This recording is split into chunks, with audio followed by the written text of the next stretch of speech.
Itinanggi ng Malacanang ang paratang ng state kidnapping ang nangyari kay dating Pangulong Rodrigo Duterte. Giit ng palasyo, tiniyak pa nila ang seguridad at kalusugan ng dating Pangulo. Si Clazel Pardilla sa detalye. Walang nangyaring kidnapping sa pag-aresto at pagpapadala kay dating Pangulong Rodrigo Duterte sa Netherlands. Yan ang sagot ng Malacanang sa paratang ni Vice President Sara Duterte na tila state kidnapping ang nangyari sa kanyang ama na pinalipad sa The Hague para harapin ang kasong crimes against humanity na isinampa ng International Criminal Court kaugnay sa madugong laban kontra droga ni Duterte habang nakaupo bilang presidente noon at extrajudicial killings noong siya ay alkalde sa Davao City. Sabi ng palasyo, ang kidnapping ay sapilitang pagkuha ng walang otoridad. Kaya paano raw magiging kidnapping kung may warrant of arrest naman si Duterte sa ICC? It was issued by an authority, by the court. Kapag ka po mayroon ng issuance ng anumang order from the court, we have to comply. Especially sa ating po nangyari ay through Interpol. So wala po akong nakikitang kidnapping, kompleto po tayo ng papel. Humingi ng tulong ang hukom sa International Criminal Police Organization kung saan miyembro at may obligasyon ang Pilipinas.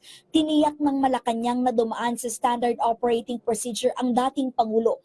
Taliwas sa ipinakakalat kaugnay sa kondisyon ni Duterte, trinatuan niya ng maayos ang dating Pangulo.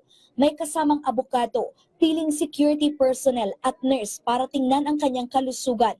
Nanindigan ang Malacanang na ang pagkakaaresto ni Duterte ay resulta ng pagtanggi na tugunan ang mga notice ng ICC. Nabigyan po sila ng 1 year to act on the alleged complaints. Pero wala po kasi naging aksyon. Kung may nagkulang man po at sinasabing hindi sila nabigyan ng due process, sila po mismo ang tumalikod sa kanilang karapatan na madinig ng prosecutor. Sa kabila ng inaasahang pagharap sa ICC, tiniyak ng palasyo na maari pa rin magsampa ng reklamo ang iba pang biktima ng war on drugs ni Duterte. There's no waiver yet of the right of the state to still run after him if there are other complainants in the country. It just so happened that there is already pending case before the ICC and we are just complying and enforcing. Una nang sinabi ng Malacanang na sisiguraduhin ang kapayapaan at kaayusan, kaya hinikayat ang publiko na maging kritikal sa kaso ni Duterte. Hindi po ito basta gawa-gawa na kwento. May mga biktima. Hindi ito pagpaplanta ng ebidensya.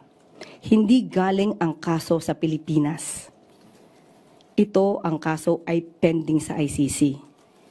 Ano ang magiging dahilan nila para himukin ang taong bayan na mag-alsa laban sa pamahalaan? Samantalang ang pamahalaan ay gumagawa, tumutupad ng batas. Clazel Pardilla para sa Pambansang TV sa Bagong Pilipinas.